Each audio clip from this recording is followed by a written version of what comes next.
जियाउल हक को उन्होंने खुद अपना सियासी को माना है। बहुत आसान रास्ता है हुकूमत में आने का, वो बूट पॉलिश करने का है। तो मैं पूछना चाहता हूँ किसने बूट पॉलिश करके आप आए हैं यहाँ पर?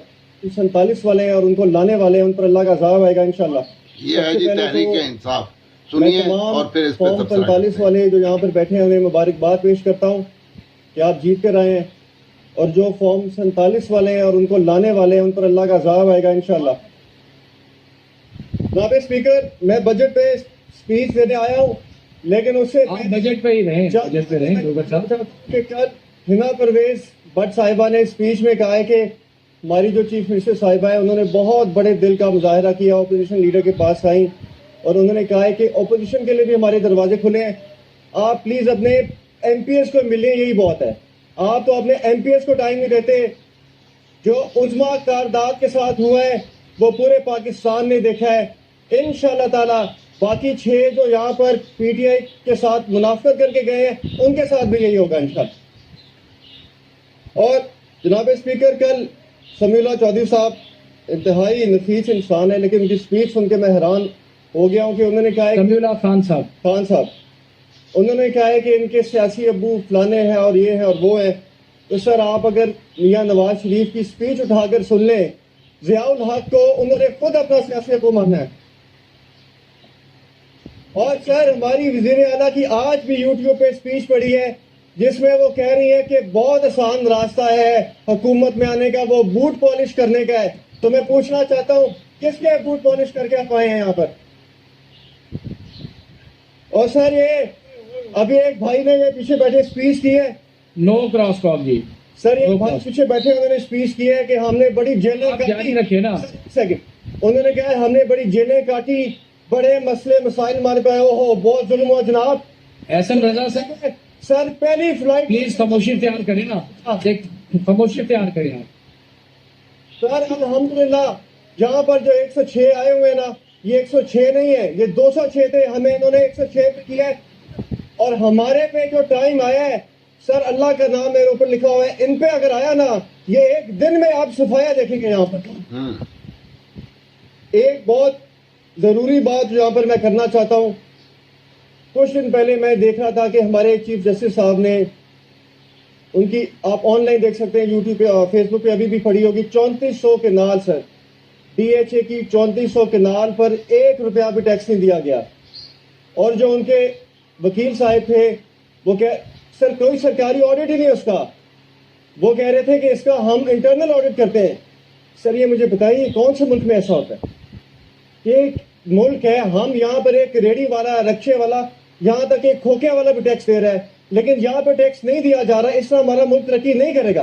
आपने बजट में पुलिस को दिए 30 अरब। सर अभी कुछ दिन पहले नदीम कुरैशी साहब यहाँ पर स्पीच करके गए हैं पतंगबाजी के ऊपर, कोई एक्शन नहीं हुआ उसके ऊपर। और उसका आपने रिजल्ट देखा है कि 3 दिन पहले एक फैसलाबाद में नौजवान 22 साल जिसकी शादी थी चंद दिनों बाद, वो बेचारा डोर फिरने से मर गया। सर इसका कौन जिम्मेदार है मुझे बताएं? क्या हम यहाँ पर सिर्फ तकरीरें करने आते हैं और उसके बाद घर चले जाएं?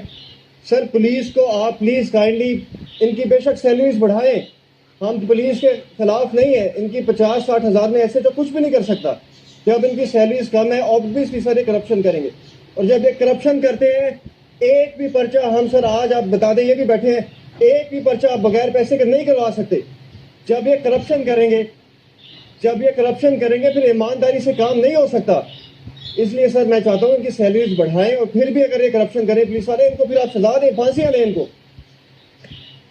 और सर एक सबसे खास बात, जो फलस्तीन पर जुल्म हो रहे हैं, हमने बजट में तो कुछ नहीं रखा उनके लिए। मैं केपीके को सलाम पेश करता हूँ जिन्होंने 100 अरब रखा है उनके लिए।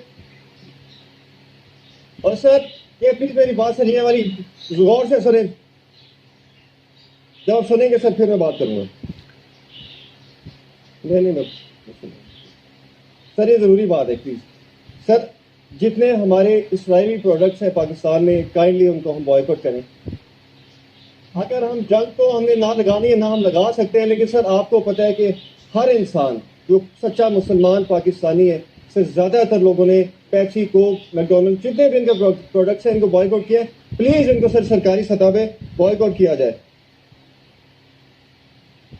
और सर आखिरी बात, हमारे पीपल्स पार्टी के भी कुछ दोस्त यहाँ पर बैठे हैं और वैसे ये भी सब पीपल्स पार्टी के हैं, बिलावल इनका भी लीडर ही है।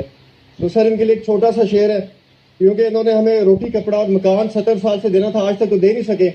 ये वतन पर अपनी जान क्या देंगे, वक्त आने पर इम्तिहान क्या देंगे, ये तो खुद गुलाम है अमेरिका के, हमें रोटी कपड़ा और मकान क्या देंगे। सर Wind up करें सर, wind up बस करें। एक पॉइंट सर, फाइनेंस मिनिस्टर साहब यहाँ बैठे हैं, आखिरी 30 सेकंड है जी। सर आखिरी 30 सेकंड। सर हमारे एक बुरे वाला साहब का यहाँ पे कल एमपी साहब बैठे थे हमारे गग्गो से, उन्होंने भी इस स्पीच में कहा है कि बुरे वाला को जिला और गग्गो को तहसील बनाया जाए, क्योंकि मियां नवाज शरीफ और मरीम नवाज साहिबा बुरे वाला में स्पीच करके गई हैं, तो सर काइंडली उस पर एक्शन लें। और सर हमारे बुरे वाला तहसील और चिश्तिया तहसील को मिलवाने के लिए कोई जमीनी रास्ता नहीं है, सिर्फ एक समंदर है और आज के दौर में लोग वहाँ पर कश्तियों पर सफर कर रहे हैं। तो सर प्लीज इसका जरूर बजट में रखें ताकि लोग चले जी, बहुत 15 शुक्रिया मिनट जी का डोगर साहब, बहुत सफर शुक्रिया। करें। Thank you sir. आपका पॉइंट आ गया, बहुत शुक्रिया। ये थे जनाब तहरीक इंसाफ के जाले जो बात कर रहे थे, और इस तरह आइंदा आने वाले वक्त में 25 करोड़ अवाम में का जो मेजॉरिटी है जो यूथ पर मबनी है, और सारे का सारा इन्हीं ख्यालात का हामिल है कि वो खोल के सारी तारीख रख देते हैं सामने कि कैसे मियां नवाज शरीफ खड़े हो के ज़ियाउल हक की कब्र पे ये कहा करते थे कि मैं सियासी जानशीन हूँ ज़ियाउल हक और मैं इनका मिशन पूरा करूँगा। ये सामने आ गई अब बात खुल के कि वो उनका मिशन क्या था, एक मिलिट्री डिक्टेटर का क्या मिशन था। उस वक्त उन्होंने जो बीज बोए आज वो तनावर दरख्त बन गए हैं। वो दहशत गर्दी हो हमारे दोस्त अफ़गानिस्तान की तरफ से, या हमारे जो मुल्क के अंदर जो कुछ हो रहा है कि जमहूरियत और वो कि नई क़यादत पैदा ना हो सके, जो यूनियंस पे पाबंदियां लगा दी उन्होंने, सरकारी इदारों की यूनियन, कॉलेज यूनिवर्सिटियों और इंडस्ट्रीज़ में जो यूनियन साजी थी उस पर इस कदर उसको बिगाड़ा गया, इतने हालात तंग किए गए कि आज क़यादत का फुकदान है कि 60, 70, 72, 74 साल के जब मरने के करीब पहुंच जाते हैं तो बड़े बड़े ओहदों पे फायज हो जाते हैं। अब देखिए ज़रदारी साहब की उम्र क्या है और सदारत के ओहदे के तकाजे क्या है, और फिर ये कि दूसरे भी मामला जो हैं वो चाहे मेकअप करके अपनी उम्र को कम करने की कोशिश की जाए, लेकिन वो दर हकीकत तो ये है कि उम्र तो बहुत ज़्यादा है। अब इतनी यूथ 65% नाउमीद, बेकार, बगल में उनके डिग्रियां और जूते घिसा रहे हैं, रोज़गार उनके पास नहीं है, मुस्तकबिल की उम्मीद तक छीन ली गई। फ़र्क सिर्फ ये है कि तहरीक इंसाफ जो करती है उसे अच्छे तरीके से वो इंट्रोड्यूस भी नहीं करा पाती, वो चुपके से कर देती है। उन्होंने हेल्थ कार्ड बनाया, सिटीजन पोर्टल किया, उन्होंने लंगर खाने खोले, उन्होंने डैम बनाने की बुनियाद जो रखी, तो फिर मजाके उड़ाया करते थे, वो कुकड़ी और गाय और बछड़े की बात करते थे। तो ये वो थी इकॉनमी को सहारा देने वाली बात, एक आम आदमी को रोज़गार मुहैया करने की बात थी, जो मुख्तलिफ तरीके जो दूसरे मुल्कों में भी इस्तेमाल हुए और पूरी दुनिया ने उसकी तारीफ़ की। ख़ास तौर पे एनवायरनमेंट पे जितना काम